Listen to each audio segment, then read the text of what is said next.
Yes, your boy Crypto Blood, and welcome to another Kicking It session. Today I've got Bisson. I hope I'm saying that correctly. That's good, man. He's from EOS Nation. We've been going back and forth. Had a little hiccup yesterday, but we're doing it today. Welcome, my friend. How are you today? Thanks for having me on. I'm doing very good. Very good. Good. So as I was saying before we started, it's been a Canadian week. I had someone from Ottawa on earlier this week, and then you said that's your hometown. Yeah, that is my hometown from Ottawa. I live in Montreal now, which is not too far away.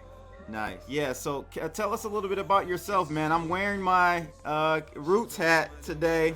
Nice. Representing a little bit. Very cool. Tell us about yourself, man. You're with EOS Nation. We'll talk a little bit about that here shortly. Sure.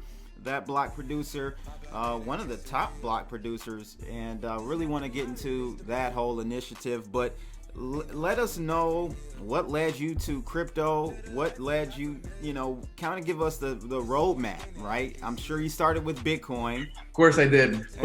And kind of lead us to why you chose EOSio and the EOS community. It's a big, beautiful community. I love the EOS community. Sure. Just let us know. It's very active. Yeah, it's kind of a crazy story how I got here. So in 2016, I formed a informal book club with some friends of mine who were always reading books and having these discussions, and it wasn't very formalized. So we formalized a book club. One of the books was blockchain. Talked about that a bit. We were all pretty convinced, hey, this thing, it has a tremendous potential. What should we do about it? So January 2017, I buy my first Bitcoin, and down the rabbit hole I go. And then it's been an incredible adventure ever since. Was able to do some extremely profitable trades in 2017, and that really allowed me to not, to be able to invest my time without having to worry about having a job and getting paid every day, right? So that's a beautiful thing when you can break that paradigm and focus on things you're passionate about. And that's great. It really is. And that's one of the things that got me excited about Bitcoin and blockchain, right? Yeah. When we were talking about this in 2016, 2017, it's like these super nerds, these super smart people that invested in Bitcoin way back when, they're now very wealthy. What are they going to do with that wealth? Right. They're going to continue investing in the things they're interested in, right? So we're seeing potentially a massive shift of wealth into the hands of these nerds and these people that are super interested in blockchain. And then it kind of happened to me too, where after making some nice trades, bought in EOS during the ICO when it was very, very low, moved up in price, became my biggest holding in my crypto portfolio. And then in December 2017, my buddy Denis, who's now the CTO of EOS Nation, he calls me up. He just had his visa revoked at the border. He was working at Facebook, but there was a mess up with the visa, and then he can't enter the States anymore. He kind of loses his job. Calls me up. He's like, "Hey, Steph, I've been seeing you post about Bitcoin and blockchain. What is this all about?" Yeah, nice. A smart developer friend of mine, coming to me for information. I give him the download. We hang out for a day. He calls me back 3 weeks later. He's like, "Hey, I went through the code of all these top cryptos. Something I can't do, right, as a non-technical person." And he's like, "EOS is amazing. I'm going all in on EOS." I'm like, wow, great. I'm really heavy in EOS right now. Good to know, right? And then this guy, he's so smart and ambitious. He calls me back 3 days later. He's like, "Let's become a block producer." And to me, that wasn't even a possibility in my mind, right? Because I thought these block producers would be large exchanges, large companies, people with tons of EOS and tons of money. And we're not rich, we're just normal people with jobs, and now we left our jobs to join EOS Nation. Right. And so 7 of us got together, and we just said, you know what, let's give this a try. Who knows if it's going to work out or not, but let's give it a try. And that's that flexibility that I was able to have by not having to trade my time for money on a daily basis, right? I was able to make investments for the long term in something that I believed in. So that was. So Steph, it's interesting that you weren't actually technical, right? So what intrigued you about EOSio then? If that wasn't more, if you're not looking at it from a technical lens. Yeah. Were you Well, convinced by people that were friends and buddies that were more technical? that's right. Okay. Denis really helped me convince, right? But before that, it was more narrative based, right? I had heard of Dan Larimer. I had listened to all the content and the videos that he produced, and my vision aligned with his, right? And then during the ICO, Block.one promised nothing, right? And a lot of people in the crypto community are like, they went crazy over that. Why are people giving Block.one money? They're clearly stated they promised nothing, right? So the reason I invested was like, right, I understand the legality of why they're saying these things. That's exactly what it was But do I trust Dan Larimer that he's just going to take these millions and billions and just go live the island life? Or is he really going to build this project that he's super passionate about, and it's kind of his baby that he's been wanting to build for the past 5-6 years that he's been in the crypto space, right? Yeah, I'm gonna tell you, man. The interview that really sold me on Dan Larimer was the one he did with Jeff Berwick, the first one he did. I don't know if you saw that interview. I don't think I saw that one exactly, but I know Jeff Berwick and. Yeah, man, it was a very, very nice interview because he just spun it from the perspective of almost like an anarchist. And many of the initial principles and the ethos that cryptos were built on, that really sold me on that. And of course, I knew about Dan Larimer from Steemit. I've been on Steemit platform for about 2-3 years now. And I've BitShares and stuff. So I've known about Dan Larimer, but hearing him on that first interview he did with Jeff really sold me on EOS. Yeah, and I'm like, I got to get in on this, man. I have to. During the madness of 2017, people are investing in all sorts of projects, right? And then you would do your due diligence, and these people usually didn't have any history, right? Where Dan Larimer had 2 successful projects already built that were still running, right? BitShares and Steem are 2 of his projects. Dan Larimer invented the consensus algorithm called DPoS, right? Exactly. And BitShare was the first one.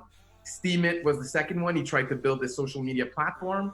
There was some problems. I wasn't part of that whole history, but there was some problems there. Maybe the tokenomics weren't maybe there was some flaws in there. So now Dan Larimer was like, hey, I want to build a super highly performance blockchain.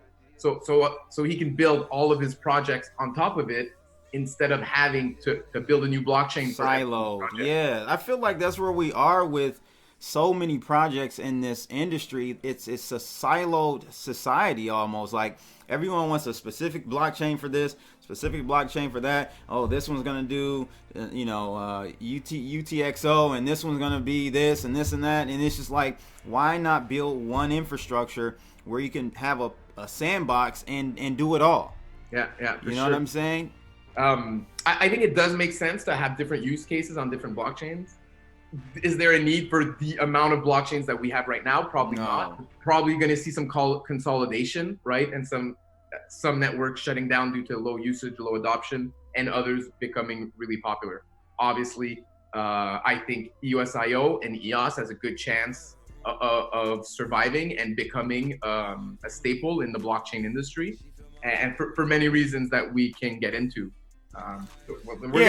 Don't get me wrong, right? I mean, there are different utility. There are different means of using blockchains for various things, right? Like DPoS may work better for gaming, for stuff like that, and then maybe proof of work is better for a currency, whatever the case may be, but 9 times out of 10, like the whole cryptocurrency thing is said and done. Like we don't need another cryptocurrency, right?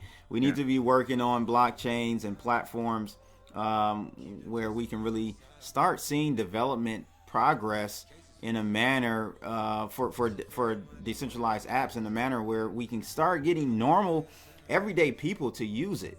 We're still not there.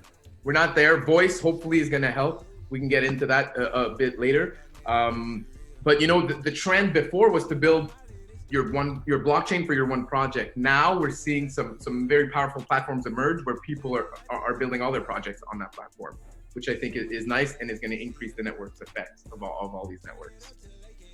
So tell us a little bit about EOS Nation, man. You guys are like top dogs out here. I mean, you're up there, man. Yeah, it's pretty incredible, to be honest. Sometimes I don't believe it myself. We've been working at this for 2 years now. Now we're ranked number 2 on EOS, which is absolutely mind-blowing, and we absolutely appreciate all the support that we receive from the token holders who vote us in to this spot.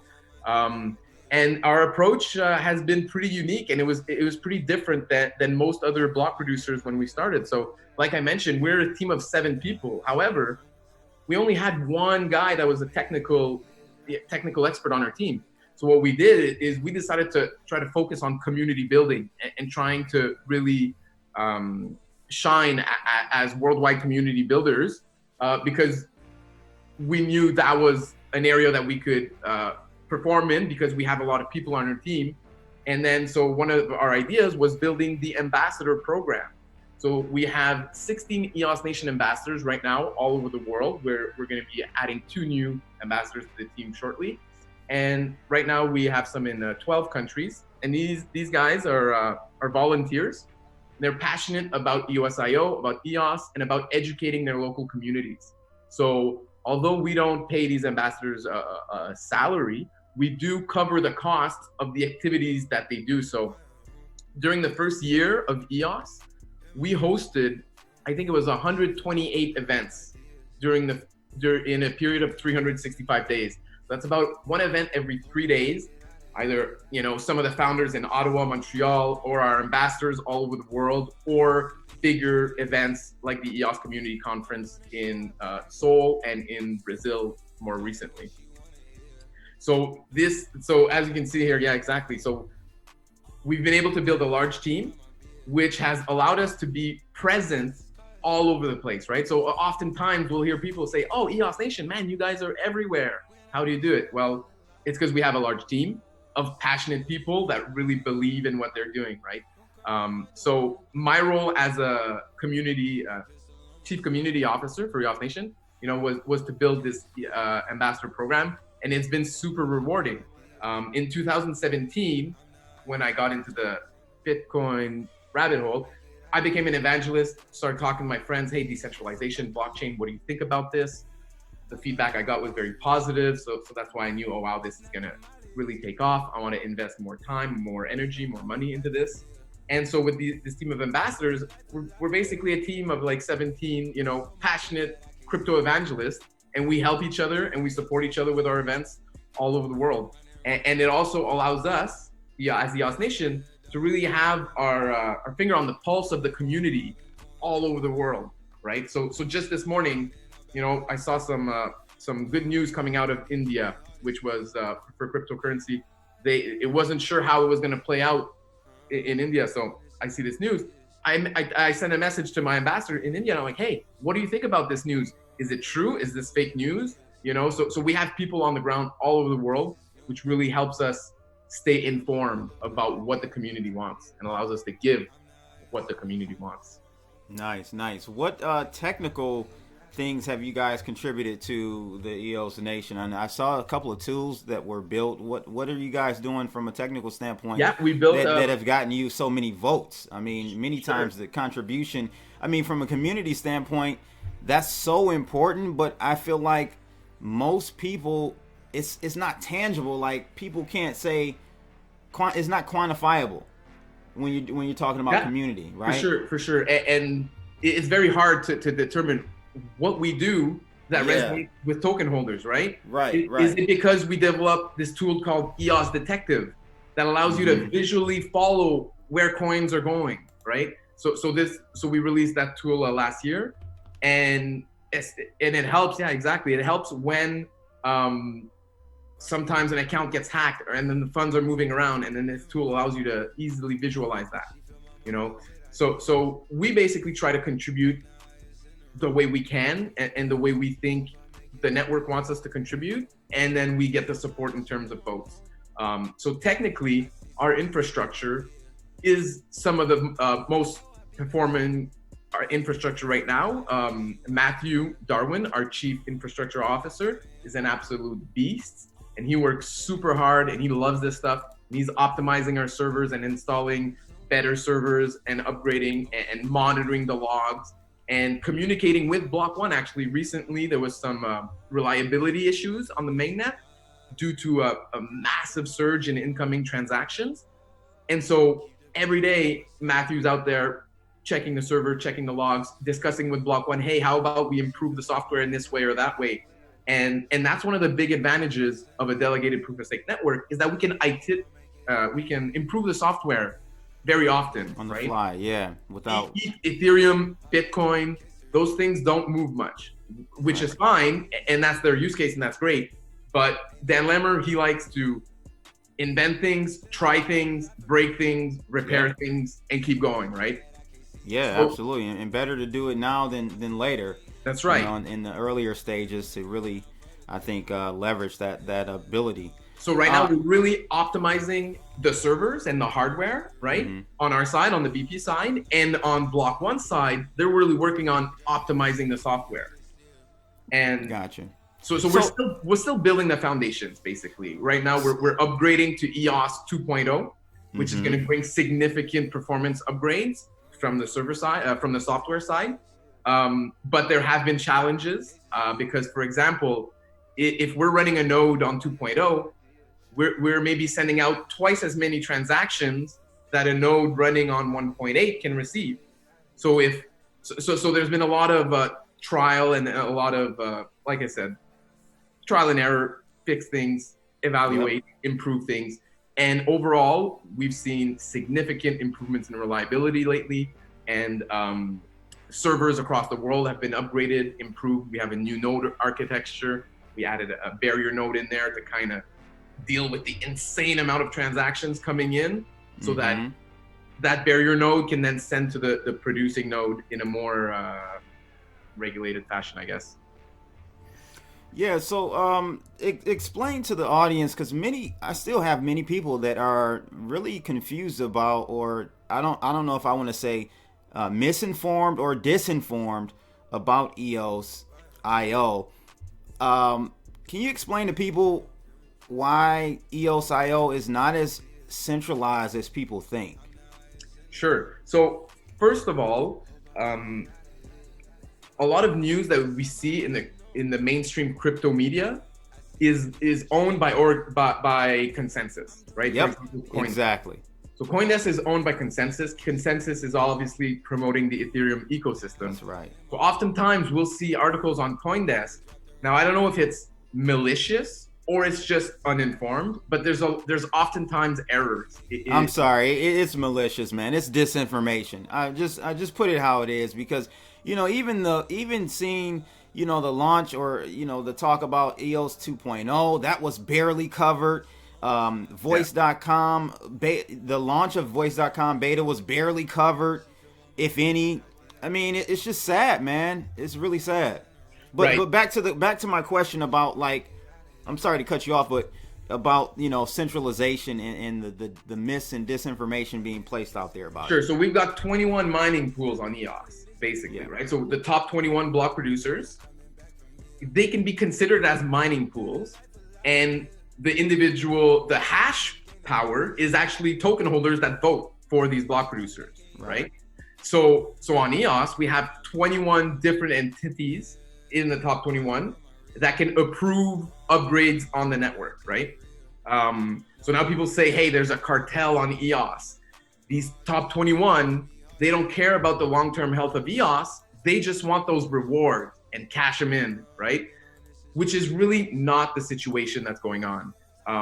These top 21 block producers are only there because the large voters are putting them there.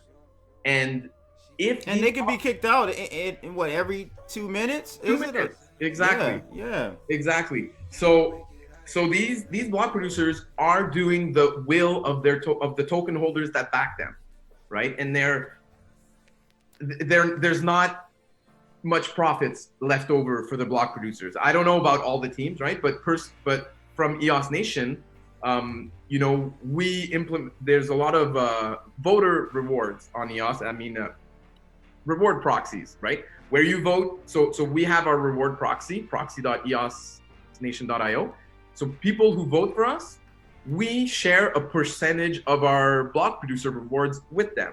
And that's about 2% annual rate that we, that people can earn by voting through us. Nudex has something similar. WhaleX has something similar. A lot of these top block producers have these type of mining pools or reward proxies. So the argument is that, hey, on Bitcoin and Ethereum, there's only 3, 4, 5 mining pools, right? Whereas on EOS, there's 21. Now, some people think that one entity controls 5 of the top 21, which is not true.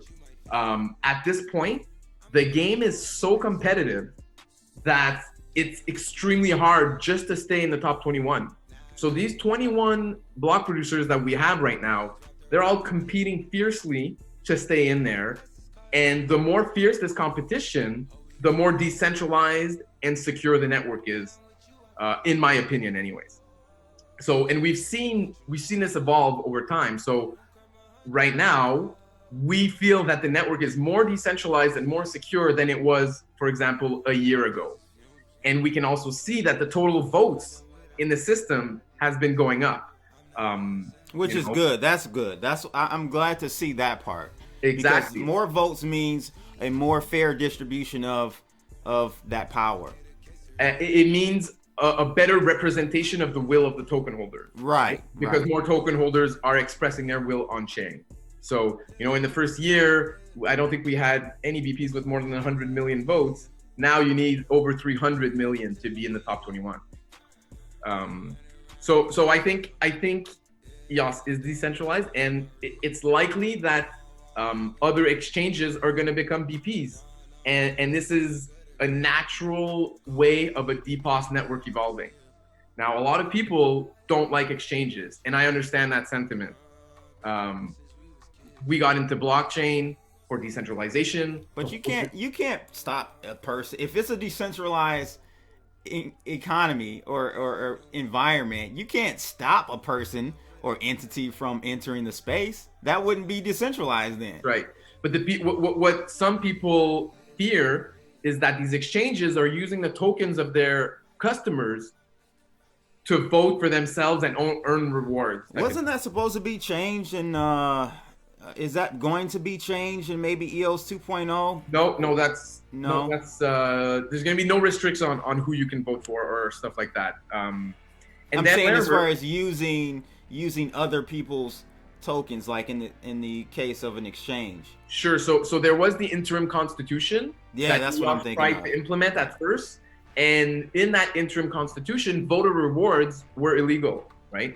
We're like, hey, let's not do voter rewards on this network. Let's try a governed blockchain. That meant there was going to be arbitrators, human arbitrators that could emit rulings, right, on the chain. However, what happened is that the token holders didn't agree with that vision, and they never voted to approve that interim constitution that was put in temporarily until we could see the token holder voice, right? Mm-hmm. So now, so those rules that were suggested were never actually implemented or were never recognized by token holders. So it's not illegal for exchanges to vote for, to vote using funds that customers have deposited with them, and it's not illegal for reward proxies to share block producer rewards with their voters. So right now on EOS, there's 1% inflation that gets paid to block producers. However, about 80% of that is redistributed to token holders. So really, the network right now is running on about 0.2, maybe 0.3% inflation in order to secure the infrastructure needed, right? Which is pretty efficient. Gotcha. Sorry, I got off track here. I think. No, and that's good. I mean, these are the types of conversations I want to have with people like you, yourself, and others in the EOSio community. Just because, again, there's so much, and I'm going to say it, disinformation, purposefully done. So it's great to have you on and talk about that type of stuff. Sure. So just to finish on the exchange point, Dan Larimer predicted that exchanges would be in the top 21. because it's a function of they're the players in blockchain that hold the most stake. That's just how this ecosystem evolved. Some people hate the exchanges. They think they're bad for the space. As a Canadian with the Quadriga CX, that ravaged my friends. I know how bad exchanges can be, but not all exchanges are bad, right? And it's unfair to say that all exchanges are bad players. Exchanges have been building the infrastructure needed for bull runs to be able to happen, right? Without exchanges, you can't buy, you can't trade, you can't get fiat into the system. So I would say I agree to a certain extent with you there. I would say I do think it is unfair for exchanges to proxy or leverage their users' tokens. I don't like that part. You don't like that part? As a user, you don't give your rights to the when you deposit your EOS onto the exchange, you are giving your voting rights to the exchange. True. That's how it is. And if you don't want to do that, you don't deposit your EOS. Now, one thing I will note is that the vast majority of tokens held on exchanges is held by a few whales, right? And these whales are in contact with the exchange, right? So for example, I know Bitfinex, votes for block producers depending on what their large token holders tell them to vote for. So we communicate with Bitfinex and we're like, hey, Bitfinex, you got a ton of votes. Do you like what we're doing? Do you want to vote for EOS Nation? They're like, yeah, we love what you're doing. I try to convince the large stakeholders that we should add you, but right now they don't want, so we don't add you, right? So that's so mostly it's not it's not like 10 million accounts with 100 EOS in it that's making the difference, right? Yeah, I got you. Those small accounts, they don't make that much of a difference compared to the whale stacks. And those whale stacks, the exchanges are voting according to their wishes. Because if they don't, these token holders will take out their stake from the exchange. So yeah, it makes sense. Absolutely. So there is some, some exchanges that are voting without communicating with their token holders because they can't communicate with everyone that has 100 EOS on the account, right? But in general, the votes of the exchanges still represent the will of the token holders. Gotcha. No, it makes sense. Yeah. Makes sense. So voice.com, man, this is kind of what we were looking to talk today about primarily. Did you get your invite? I didn't. And I listen, I signed up. I put in my beta thing right when they, and I didn't get anything. Man, so we were a team of about 30 people at EOS Nation. We have one lone American, and he hasn't gotten his invite either. So yeah, it's interesting. But none of us are on the platform yet. I'm gonna say, I know you were kind of upset before we scheduled this. We were talking about the voice.com. You were all excited, and then you messaged me like, bro, I can't even. It's not even available for Canadians. I was like, right, because we're scared. Like, when are we gonna do this interview? Like, oh, let's do it the week after voice. Exactly. Useless. Well, useless. Not useless. We've gotten a lot of great information. A lot of people have been sharing screenshots and videos and their impressions. And overall, I'm super bullish on voice. And so here's my thing, Steph. Sure. I'm gonna be critical here, man. I'm not impressed with their KYC AML structure here, and them forcing you to, you won't be able to use an avatar name or alias name. I don't know how I feel about that, man. Let me know your thoughts. That might so what we see right now in the beta, obviously it's very, very limited in features, and they have mentioned that they might allow nicknames, or they might not allow a picture other than the selfie you need to take for your KYC verification, right? Right now, though, those features are not enabled. So KYC, so that's the big thing, right? Like, are people really gonna submit their ID to just join a social network? A lot of people think, no, voice is dead on arrival. That's just never gonna succeed. However, and a lot of people who follow Dan Larimer, EOS blockchain, very libertarian, kind of anarcho-capitalist, right? No censorship, all that stuff, right? Now voice comes out, you can't say this, you can't say this, you can't say this, you got a KYC, blah, blah, blah, blah, blah. And it's kind of opposite of what these people kind of want out of a blockchain social media platform. I feel like they're trying to tote the line. They've met with, Washington, they've met with the SEC. They're trying to play both sides of the fence, man. I just don't. Is it going to work? They're not playing both sides of the fence. Right, let me know. They're not playing both sides of the fence.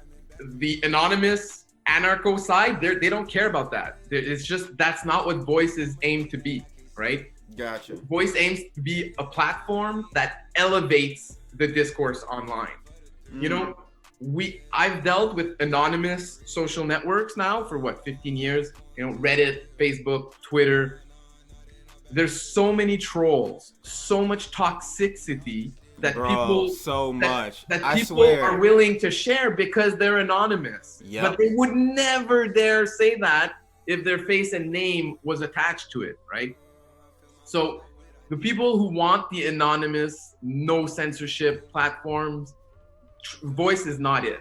And a lot of people are very disappointed by that. To me, I'm not surprised that this is the angle that they're taking. Block.one is a legal company. They raised a ton of money. They can't just go be hosting child pornography and black market this. And obviously that stuff is not going to go down on Voice, right? So to me, it makes sense. And, there's a 160 character minimum, which is the first that I've seen on platforms like that. I didn't know that was coming. That was surprising, but I think it makes sense, right? Like when I'm reading a Reddit post and then scrolling through the comments, seeing LOL doesn't really add value to my life, right? So yeah, that's true. so I think that the rules that they're putting in place is going to elevate the conversation. And it's like, yeah, if you want to post a comment, take 2 minutes to think about it and write at least 160 characters, right? So I think that's a very interesting angle, and it's unique. That is very interesting. And it's unique, and there's no other platforms that is putting these types of restrictions, KYC minimum Yeah. So they're targeting a new type of niche industry, and it's gonna piss off a lot of people that aren't. Well, we're gonna see if it's a niche industry. We don't even know if it exists. They're gonna have to spend a lot of money creating or kind of attracting those people to that. Nobody knew they wanted an iPod before Steve won. That's very Jobs true. built one, right? Very true. Yep. So I do think that people are gonna want in on this platform, even if right now they don't, or they don't even know that they want to. This is the thing, man. I think, and again, this was another reason that attracted me to Block.one, to EOSio, after even, like, it was a validation for me to see Block.one raise $4 billion. People around the community, they didn't need $4 billion. And I have to remind them, I said, they didn't ask for $4 billion. The market gave them $4 billion. It wasn't like we need $4 billion or we won't do this project. They acknowledged that they raised more money than they thought. Yeah, they did. They acknowledged that, and they caught lightning in a bottle. Seriously. Yeah. The timing, it was just peak bull market. Yeah. Dan Larimer's narrative was absolutely super strong in the crypto space. Yeah. And they caught lightning in a bottle, and they raised the most money of any company ever, I think, in terms. Yeah, it is. Of any company, not just blockchain, of any company. So yeah, go ahead. So then, a lot of people since then have been very angry at Block.one because they're like, "What are you doing with your $4 billion?" Well, you don't spend it all in one day. What is this? You're not a rapper. We're not rappers here. We're not blowing money. Right. Right. Exactly. So, and what's different is that most companies in the crypto space, they need to generate attention right now to attract investors, users, etc., to stay in business, right? Yep. Block.one has 15 years of runway in the bank. Oh my God. Like, it's insane. So they are not focused on the short term at all. All they're doing is focused on the long term. And then so while the crypto community is addicted to hits of dopamine every hour, every minute, or whatever, Block.one is taking the opposite approach, super long term, and very, so and we haven't seen much from them in public, right? In the background, in terms of infrastructure, like Matthew is talking with Block.one consistently, and we see how much they care, and they listen to our suggestions, and they improve the software and all that. Hey man, the tortoise wins the race. That's right. You know, at the end of the day, the tortoise wins the race, and I think, with that type of war chest, they're going to be able to influence a lot. When they're ready to. When they're ready to, and that's the thing. So EOSio is not ready yet. We're still building it, and we're still fixing the plumbing, right? Voice is not ready yet. It's a simple beta with very limited features. It makes no sense for Block.one to start the marketing machine and start promoting this nonstop, right? I'm sure they will eventually when it launches for real, and I'm sure they will be over the next few years launching lots of products, not just voice, right? Yeah, absolutely. They're still building. They're still building their team. They're still laying the foundations of Block.one, right? As you stated, it's easy to compare and do a compare and contrast to what, let's say, a Tron is doing. They're out there, man. They are acquiring companies. You've got Justin Sun meeting with Buffett. It's just this PR. Justin Sun plays his role very well. Yes. He plays his role very well. Yes.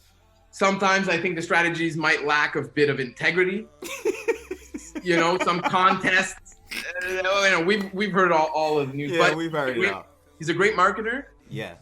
But he's spending his money in the short term to acquire companies right now to attract people right now, right? Right. And then people are comparing to Block.one. They're like, what are you going to do, Block.one? And then Block.one just does nothing to the public, from the public's perception, right? Mm-hmm. But it's coming. And personally, I like to be aligned with Block.one in my, as a company, as EOS Nation. Obviously, we're aligned with Block.one. The more Block.one succeeds at building a good EOSio software, the more EOS Nation is likely to be successful. And so personally, I really like that I'm aligned with a company that is very focused on the long term, right? Yeah, and it's but it's hard. It's hard because sometimes the narrative is harsh, and then you wonder, like, is Block.one really gonna come through or not? Why don't they just confirm a few things for us? Well, yeah, I've thought the same thing. Yep. Probably some legal reasons why they aren't confirming too much, and also there's no need for them. We're gonna, they can build at the pace they want to build, and they have the money to do it, and then they want to build a nice product first, and I understand that. So. No, yeah, makes sense, man. Makes sense. So, and then one last thing just to touch on before we wrap up. They have like $1 billion in Bitcoin. I think it was half a billion Bitcoin, half in treasuries. Okay. Yeah, I knew it was some mixture of treasuries and Bitcoin. And I think when Bitcoin was around the 6,000 level, after it recovered from the low of 3,000s, I think they said that they were like break even or a bit up on their Bitcoin investment, somewhere around the $6,000 or $7,000 level. So gotcha. So just imagine if Bitcoin succeeds, man, and we go 20,000. We don't need it, but I'm just saying that would be the icing on the cake. If Bitcoin goes to $30,000, $40,000, man, it's going. These guys are going to be. They own 1% of the supply of Bitcoin. Yeah. And they're going to use that to fund EOSio development. Oh man, and and I've said this so many times before, Steph. The most important thing in an ecosystem are the developers, because if you have good products, you have good things to offer the public, you're going to attract the public. Yeah. You can't have a bunch of users here with nothing robust and nothing of quality to be used. Yeah. So that's great. So to kind of wrap up, man, what is in the pipeline for EOS Nation, man? What are you guys doing in 2020? What are your what's your roadmap looking like? Roadmap is very flexible, changes a lot, and Okay. depending on the ecosystem, that changes a lot as well. But we're just focused on continuing to do what we do and to continue to contribute value to the ecosystem, right? So I'm super active on social media with our ambassadors, trying to dispel as much FUD as I find, right? We've got Eve, our CEO, who's very active at a high level, building business relationships with all the big players. Look at that picture. Look at Eve. Looking like he's doing something on that phone, man. Such a boss. Yeah, such a boss. He was working in politics for the Canadian government before moving into this. So, and as a block producer, there's a lot of politics involved, right? Yes. A lot of strategy, a lot of careful messaging. So Eve has done a fantastic job.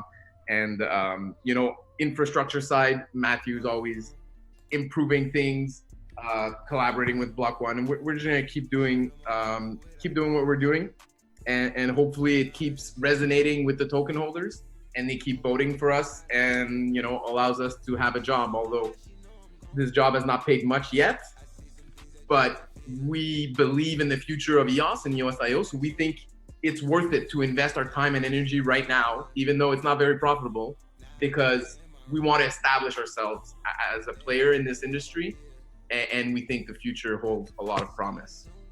Great, man. That sounds good. What last words do you have for the audience, for my community? What would you like them to be left with? Follow us on Twitter, EOS_Nation. I post on there pretty much every day, updating our community on what's going on. And you can find us on most social networks.